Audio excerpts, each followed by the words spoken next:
धर्म और आस्था का महत्वपूर्ण केंद्र गैवीनाथ मंदिर।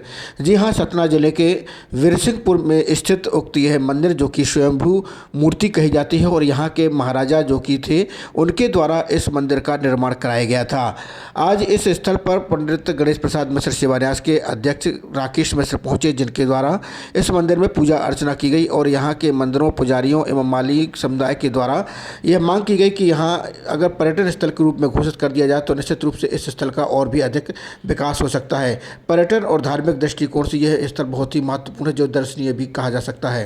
गैवीनाथ का प्राचीन महत्व है और पद्म पुराण के पाताल खंड में ब्रह्मदत्त नाम के एक राजा थे और वो बहुत भक्त थे। इतने भक्त थे कि प्रतिदिन उज्जैन जाया करते थे घोड़े में सवार होकर, और बिना दर्शन किए और बिना जल चढ़ाए वो भोजन ग्रहण नहीं करते थे। तो चूंकि जब वो वृद्ध हो चले तो भगवान गैवीनाथ उनको दर्शन में आए, स्वप्न दिए कि मैं आपके कष्टों को देखते हुए मैं आपके यहाँ स्वयं वीरसिंहपुर में आ रहा हूँ।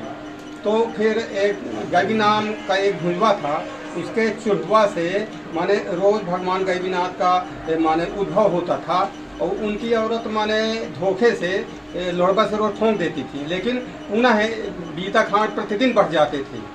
तो इस प्रकार जब ये 10-15 दिन तक यही प्रक्रिया होती रही तो ये भगवान ब्रह्मदत्त के पास ये बात गई।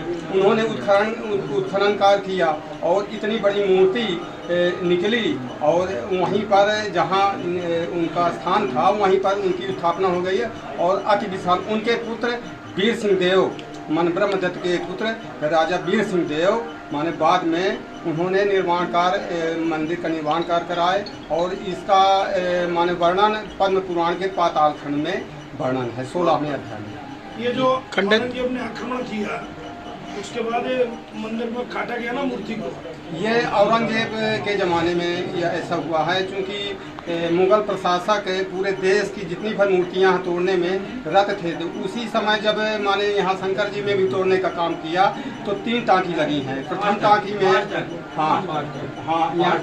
5 टाँकी लगी। तो जो प्रथम टाँकी लगी है उसमें से दूध की धारा बह निकली थी और दूसरे में खून की धारा बही। इतने में भी जब नहीं माने औरंगजेब के सिपाहीगण तो फिर भमर निकलने लगी थी और जब वो सबको खाने लगी तब भगदड़ मच गई। तो इनका महत्व और भी बढ़ गया और तब से इनकी ख्याति और पूरे देश में छा गई।